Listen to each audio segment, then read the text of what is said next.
Should founders start to say, okay, do I need investment, or can I bootstrap this? Right. So, how, as a early stage founder, can you decide if you need funding or not? Well, the general rule is that um, if you do not, like, the later you are introducing the funding, the better. If you can build up your product without an investment, perfect, do it.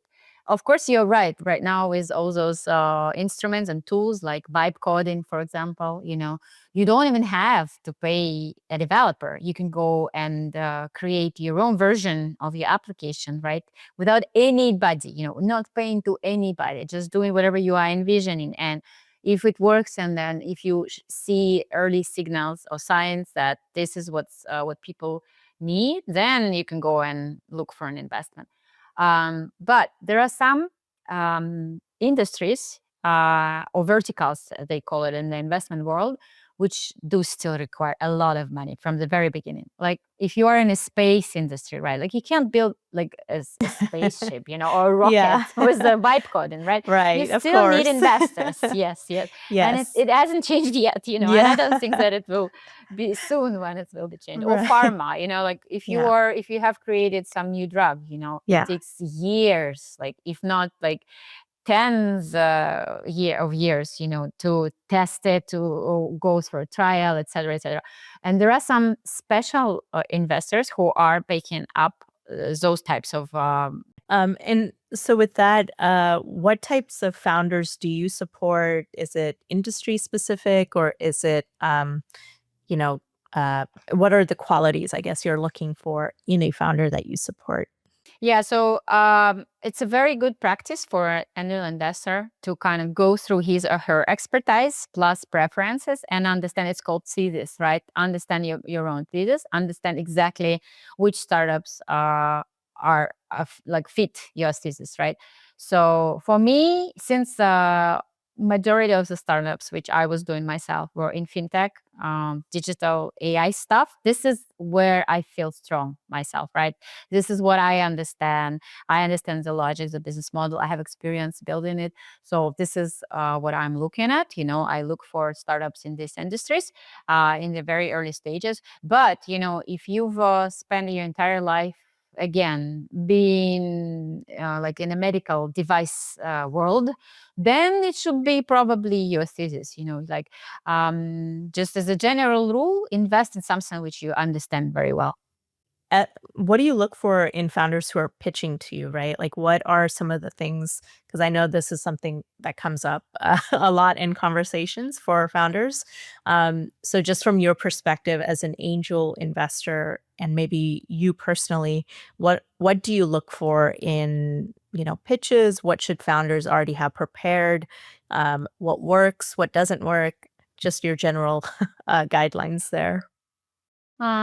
Well, you first, of course, the most important person is the founder, right? Because at the early stage, like seed or pre-seed stages, how we call it, you don't have too much data yet, right? Like you just startup hasn't done too much activity yet, even to acquire those data, right? Like if it's later on a stages when you have sales, and you can have all kinds of data.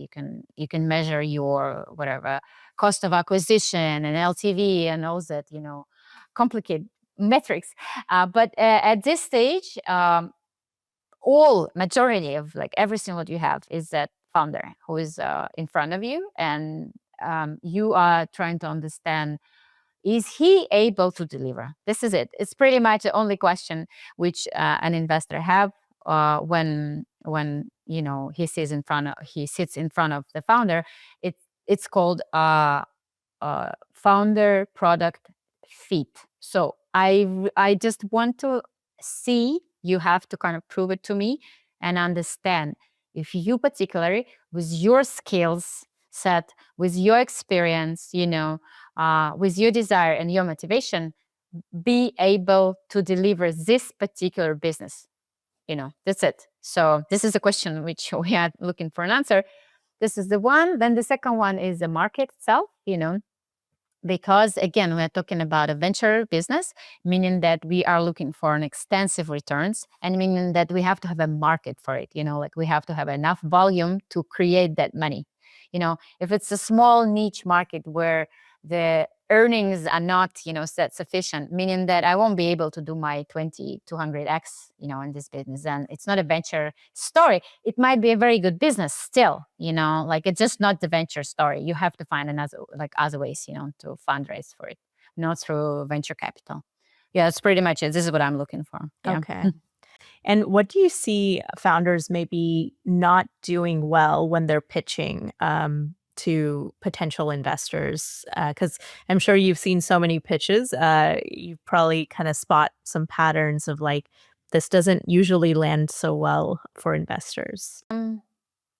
Sometimes, yeah, of course, it's like everywhere else. A founder has to be a good storyteller. If you cannot present yourself, if you cannot create a story out of your presentation, especially it relates to the founders who are from their research background, because just based on the work which I'm doing right now, we've been working a lot with those PhDs, who are doing the spin-offs, for example, from universities. And it is so hard, like those people are so much in their research, like they cannot communicate, well enough. Sometimes you can't even understand what is this product about. It might have some potential. Probably they've spent years, developing that product. And I don't know, it might be great and perfect, but if I cannot understand what is this about, then no way you're gonna get the money out of me. This is for sure.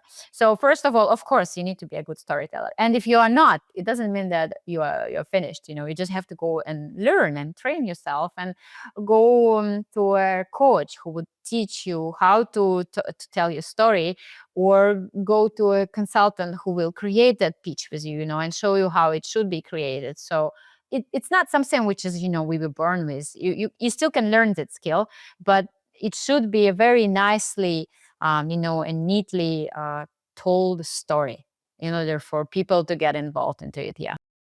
Thank you for joining us on the Little Pursuits podcast. Please follow, subscribe, and share this with one builder who needs it. Check out the show notes for links to connect with us and our guests.